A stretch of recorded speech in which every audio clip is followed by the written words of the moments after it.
Hi everyone, welcome in this third video for the Open Community Gauntlet V1, where I'm trying to make for each week a naive solution.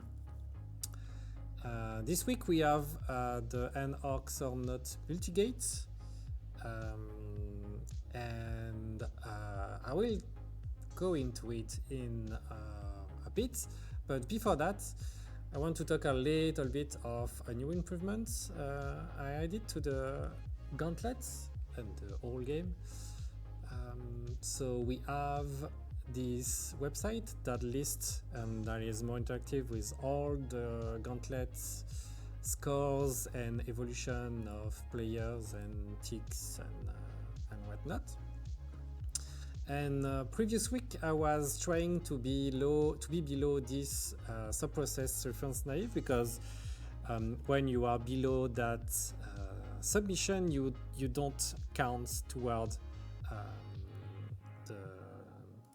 you don't make any points. So I was not disturbing the classman. I didn't want it to take the spot of another player trying to compete.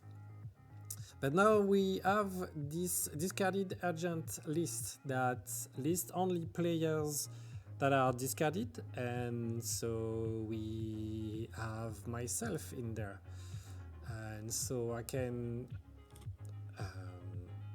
between quotes participate, even though for example Mysterious Architect, who has prior intel, he helped to refine some concept of these gauntlets.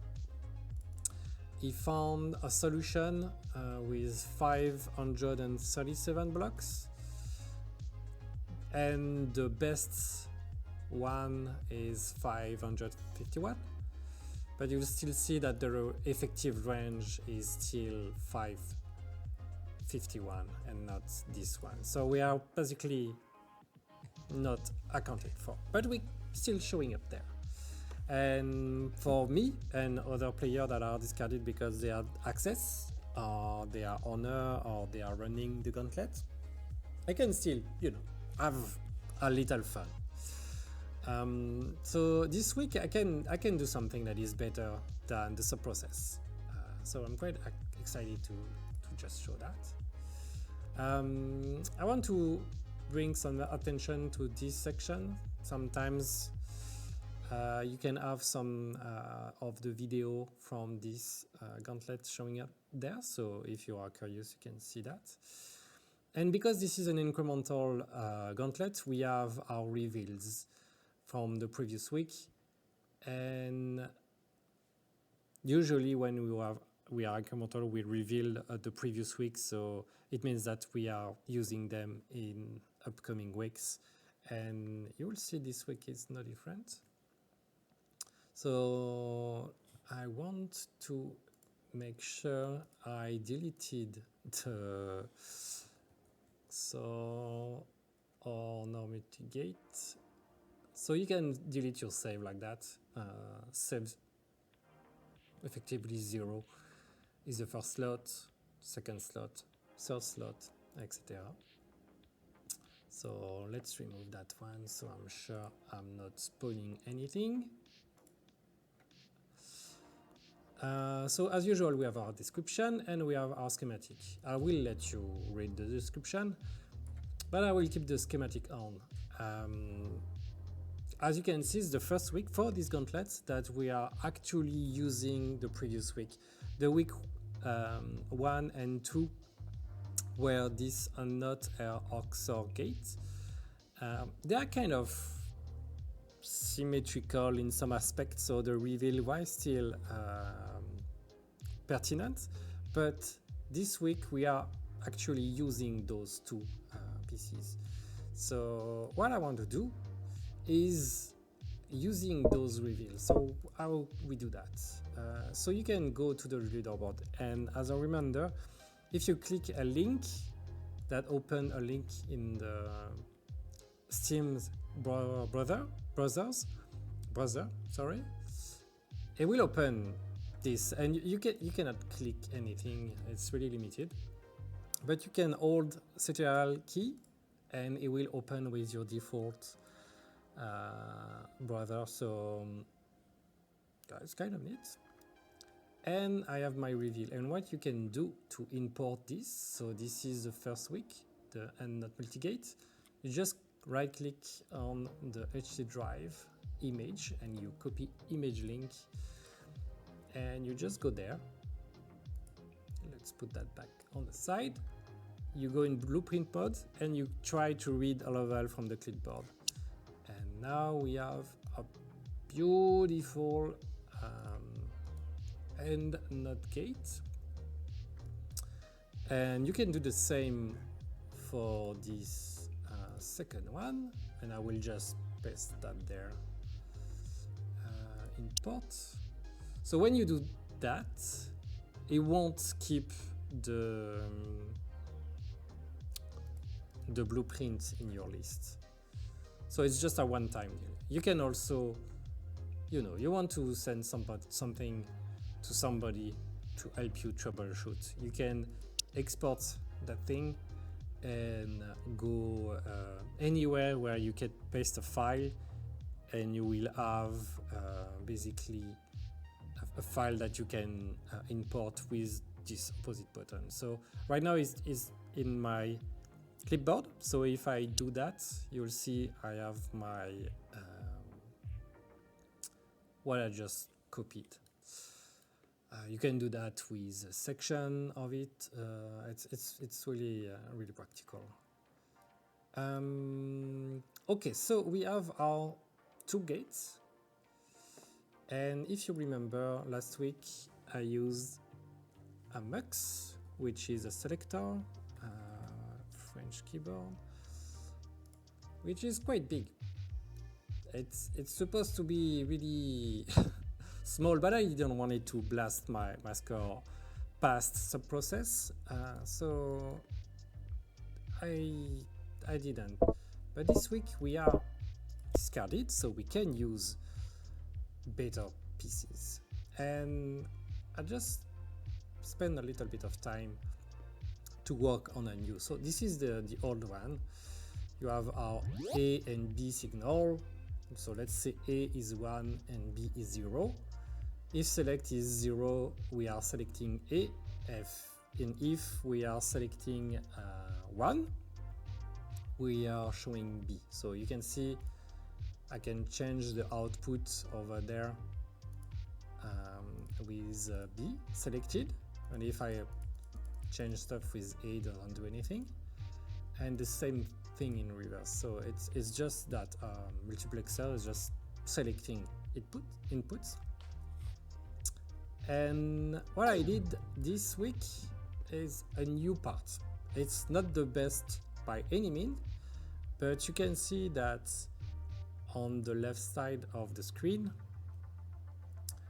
I have 10 PMOS and 10 NMOS, so 20 transistors in total. And for this one I have 40, so it's better, and the volume is almost 2/3. So overall it's a better piece. So you can just use U to launch the validation, and you save the blueprint, and now it's saved, and we can use it now in our AndOrXorNot Multigate. So I'll just do that. Let's put that back here. This is big enough. And so it's simple, French keyboard again, simple, and now let's put that. Can I do this? No, I cannot. Let's put that there. So it's perfectly aligned. So we have our three pieces, AndNot, ORXOR, and our mux. I'll just plug the output. So is this? Yes. So we have our output plugged in, and we have our input to wire everywhere. So before I'm doing that, I want to just make a little point about some improvements that were made on the options. So you can now edit the graphic section of the option while you are editing something and refresh. So if I want to have a better, because you know I'm running on 45 FPS at the time, so if so by the way, if you want to see that window, you can press F9 and we'll bring up the debug overlay. So it's my dev tool, and it's quite limited in release mode, but you can still see some interesting thing. And so if you go to 100% to 40%, you'll see a substantial degradation, of course. But I'm still 47, probably because it's my streaming setup. Because I'm using a streaming, oh yeah, it's kind of, so I'm desynced right now. So I'm basically at the best, but if I go to ultra, may I be able, yes, so you see I can go lower now, and it's kind of a strange thing, but 48, 47, it's the streaming that decides. Anyway, so you can edit those, and you can change like this, the editor term. Let's bring a little bit. It's very blurry. It's kind of funny actually. You can use multiple type of anti-aliasing. So if you didn't use any, so this is, let's remove the aberration, and with shadow I think it shows the best. You'll see that HC was kind of quite aliased. I don't know if it will render well with the YouTube compression, but it's aliased. I still have made some improvement that remove some aberration. I let those aberration, for example, in those section of, because I think the arch is kind of nice to see. But I should use something that is more intentional than just, you know, an happy accident. And now you can use multi-sample anti-aliasing, so MSAA. And if we put that to the best we can have, let's put that to, you can see that now the image is much more smoother. So I encourage you to use that mode for you play, and you have the quality. I'll go with that. Yes, let's go back to this. So it was this little side notes, and I can add one last point is those graphics debug settings for people that are really curious to see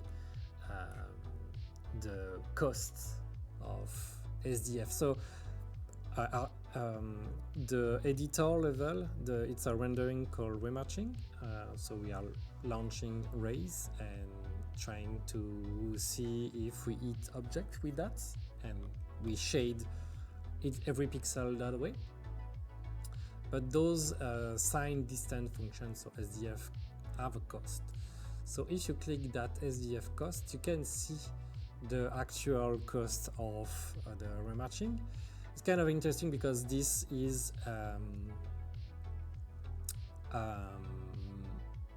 voxel, and in voxel there is an SDF shape.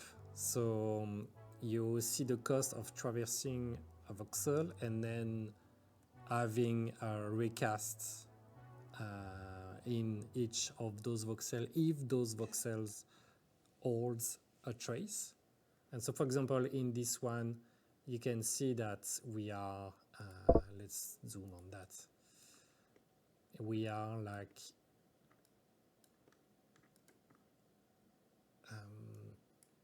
let's hide this. We are entering a voxel cells that holds a trace. And so at this point, I don't know, I'm on the edge of the voxel, I don't know where the trace is. So I'm rematching through that cells. And for this, shape, the red shape, I didn't hit the actual trace, because if we are hitting the trace, it's quite blue. Blue means really cheap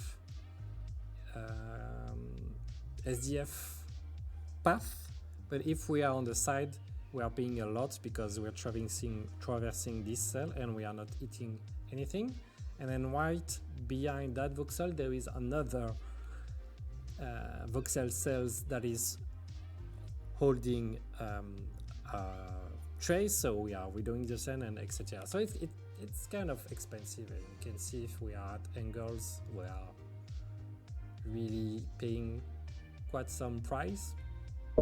But also, let's put that there, if we change the option, you can see the way the multi-sample is working. So you can see you can visualize the costs of using each settings, and I don't know, I find that really really cool. So like, for example, it's 2, 3.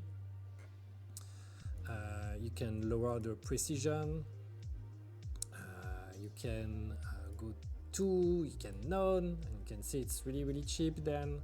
So yeah, you can fiddle with those options, and it will help you find the best settings for your computer. So I will just remove that and go back to what I was supposed to do at the beginning, which is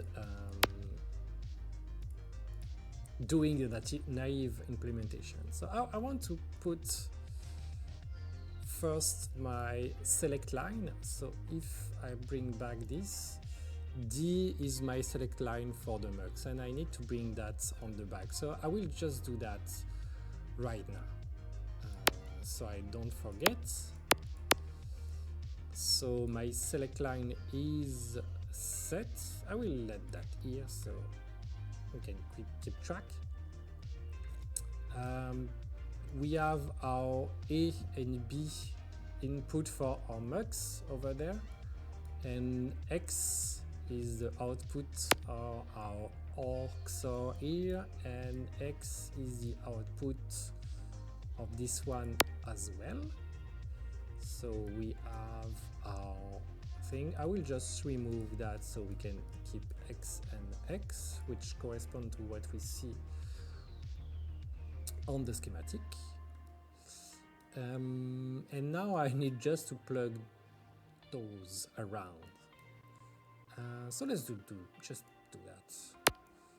I'll do this, B, and I need to remove that to plug our B. Maybe I can just align this there. Okay, now we'll deal with A. So this one is done, and I need to go there and one up, so I don't touch this one. I don't need to go that low. I will remove that now, and I just need to align those. So let's go this way.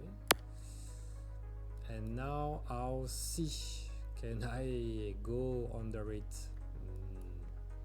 I'm sure we can, but it's still a naive implementation. So you can use those aligns helper to see where you are hitting, but also you can use this curve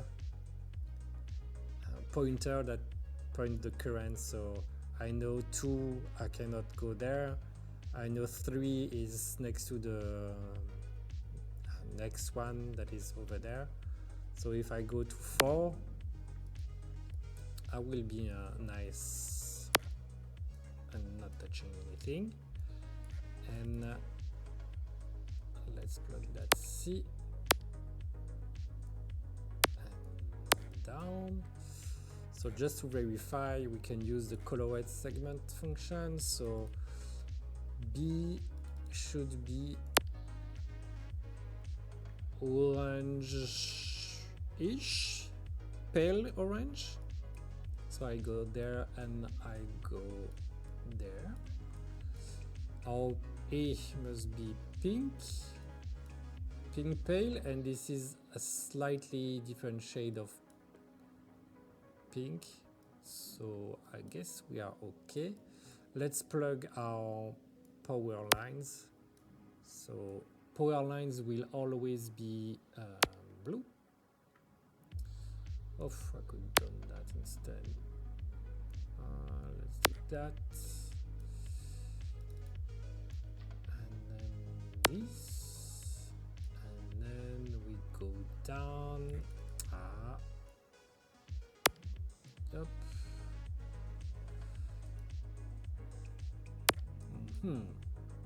Well, maybe there is a better routine. I mean, of course there is.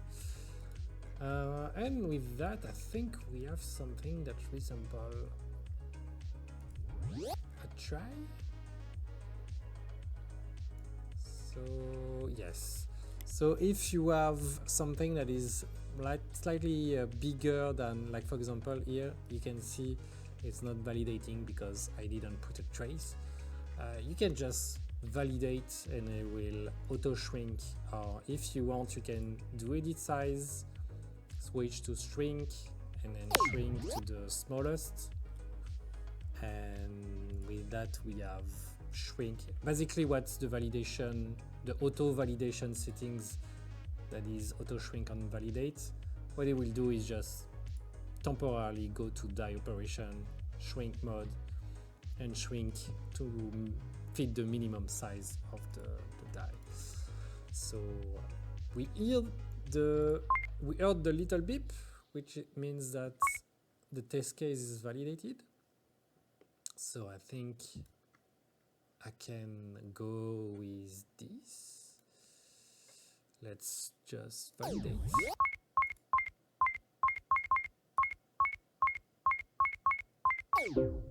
Yay! I have an advanced. Oh, okay. So it's not my best shot, but it is a fairly honest shot. You can do yourself. So with that, I will conclude this third week. I hope you enjoyed it. Thank you for watching till the end, and I'll see you next week, maybe on the leaderboard sooner.